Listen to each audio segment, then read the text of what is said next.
Hello, my name is David Elzish from Elzish Squirrel Farms, and today we are going to talk about some problems that people have been having with mounting the kits. And we want to start out with show the squirrels that you can get with the kit. We have the 9-inch, 10-inch, 11-inch, 12-inch, 13-inch squirrels. You can have them running up, running down, or sitting position. Now over here, if you look over here, this is the fox squirrel that we have, and this is one of the main problems we're having, and we'll talk about it later, on measuring the squirrel. You want to take, after you kill your squirrel, the first thing you want to do is take a tape measure and put it right here at the tip of its nose, like this, and run it down, and you want to take your thumb and put it right on its butt, right up under its butt, and you can see that this one is 12 inches long. That's the measurement you're going to need for the kit squirrel, to order your kit from. These are the kits. They're running up, running down, and sitting. They're all color-coded. In each one of these kits is everything you need plus extra to mount a squirrel. Now this is Miranda and I have been getting a lot of questions, so we wrote some cheat sheets that we can go by. But in the kit, it's written instructions. We went through a lot of trouble, at least Miranda did, from skinning it all the way up to mounting the squirrel. They're all number coded. If you have any problems, we also have another sheet. This is step by step, showing you each individual step where you might have a question. The main problem we're having right now, people are getting a squirrel, watching the YouTube videos and skinning the squirrel, and then they're calling us to order their mannequin, the kit, and they've got a bunch of questions, which is burning up a lot of time. So what we want customers to do, collect your squirrel, measure your squirrel, and freeze the squirrel. Order your kit, open your kit, read all the instructions, familiarize yourself with it, with all the instructions, and then start the process. Now, when you're just getting started, we have found out that it's better to skin your squirrel, flesh your squirrel, freeze it.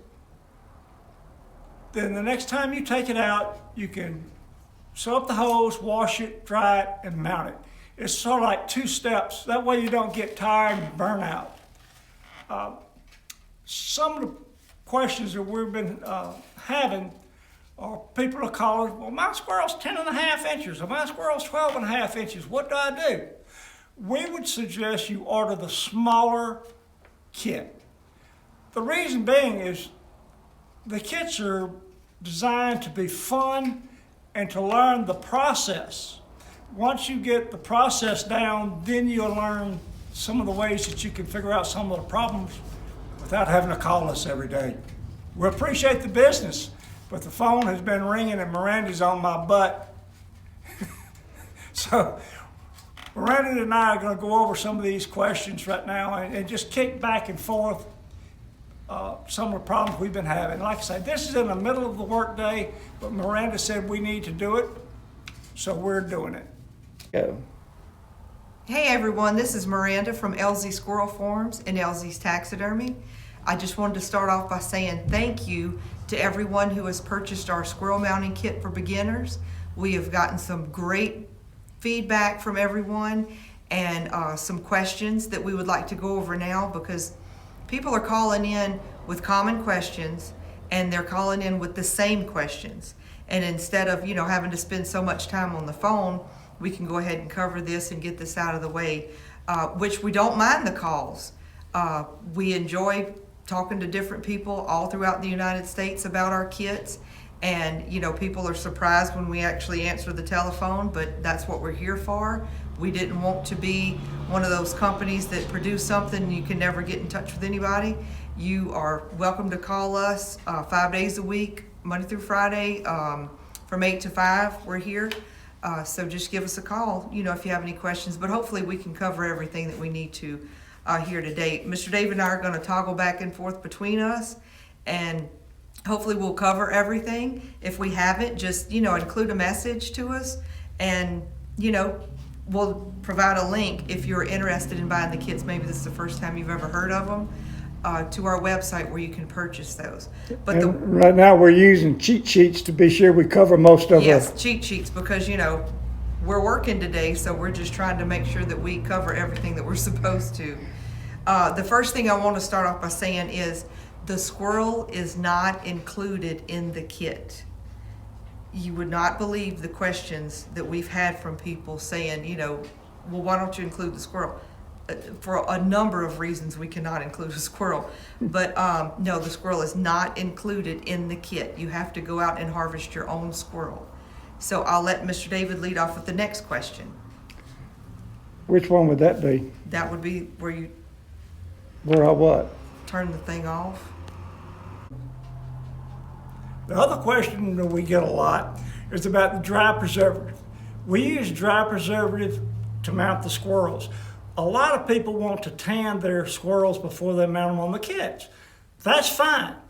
All you have to do is use the same process that we're using. Is skin your squirrel, flesh your squirrel, and then you're going to have to tan your squirrel. Then you can use your tan squirrel skin to mount on the kits.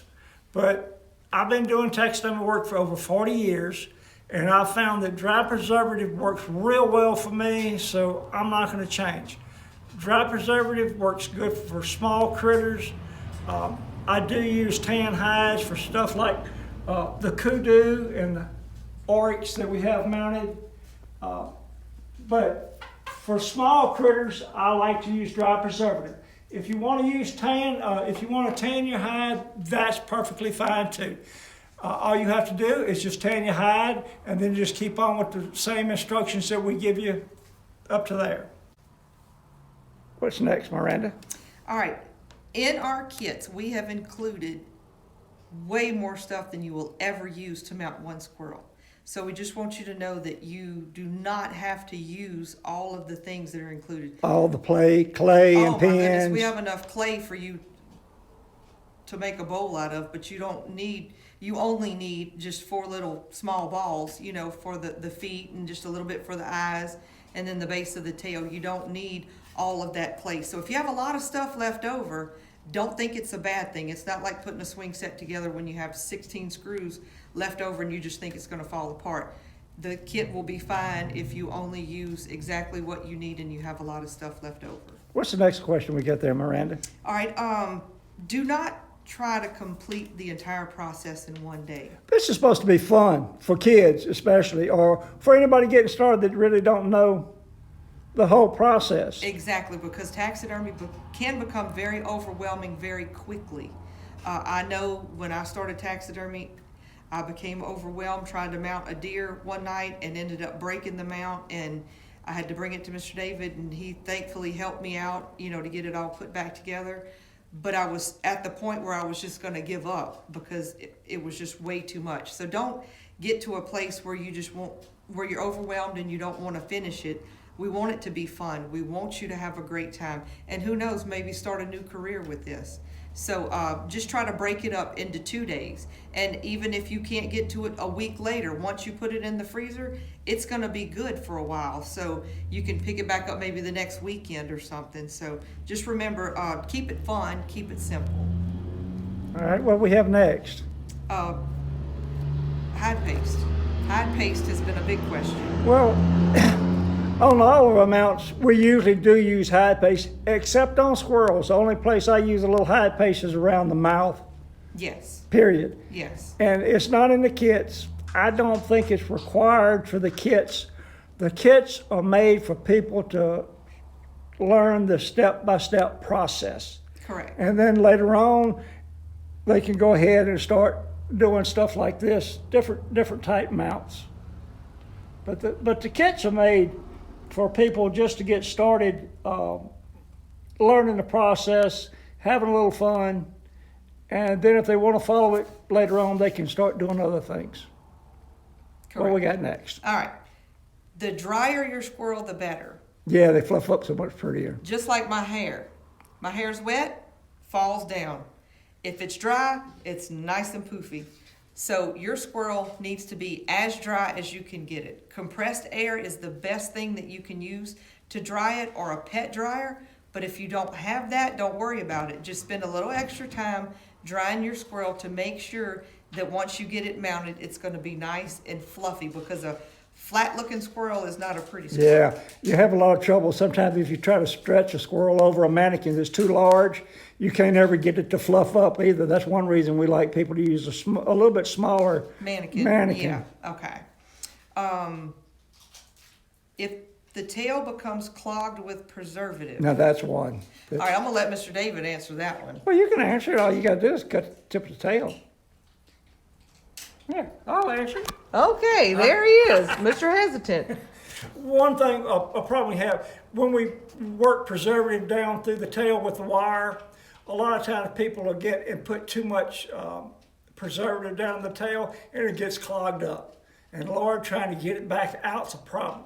So what you need to do is take your skin, turn it over, take your knife, and cut a little slit in the tip of the tail, and be real careful and take your wire and feed it backwards through the tail until you can knock out the clog. Sometimes you'll get a pellet from 16 gauge, 12 gauge pellet up in the tail, and that'll give you trouble too. And just work it backwards until you can get it out. And you can go from there and then just keep on mounting your squirrel. All right, what do we got next, Miranda? All right, wait until your kit arrives your squirrel. Mr. David covered this earlier, but it's just really important that you wait until the kit gets there, because you may not be comfortable in knowing how to skin it or what to do with it once you skin it. So it's best if you just, you kill your squirrel, measure your squirrel, order your kit, stick it in the freezer, put a Ziploc bag, wrap it up in something, just make sure it's, not going to get freezer burnt or anything, and just wait, be patient, because taxidermy is all about patience. So just freeze it whole. When the kit arrives, you'll have step-by-step instructions on how to defrost it and get it ready to be mounted or skinned. All right, so our next question is, how long does it take to dry a squirrel? And I'm not talking about just drying the hide. Once the mounting process is done, how long until it's set up and it's ready to, to hang on the wall? We're stretching it by saying 4 weeks. That depends on your climate. That depends on, what kind of environment you have it in. If it's hanging in a shed or in your garage or in a house where you have air conditioning and it's climate controlled. So it's going to vary a little bit, but 4 weeks is giving you plenty enough time. The right thing to look for is the stiffness of the ears. If your ears are good and stiff, then typically your squirrel is dry. So just check for that, and then you can remove all of the pins and get it ready to either mount on a piece of wood or just, to put on your wall. So pretty sure that's all the questions we have for now, but if there's anything in the future that comes up, we'll be sure and shoot another one of these videos to get the information to you. All right, you through, Miranda? Yeah. All right, I'm going to tap the red button. Thank y'all so much for watching our video, and be sure to check out the link in the description below, and it will forward you to our website where you can buy one of our do-it-yourself kits if taxidermy seems to be something that you want to get into. Call us with any questions. We'll be happy to help you, and thanks again. Bye.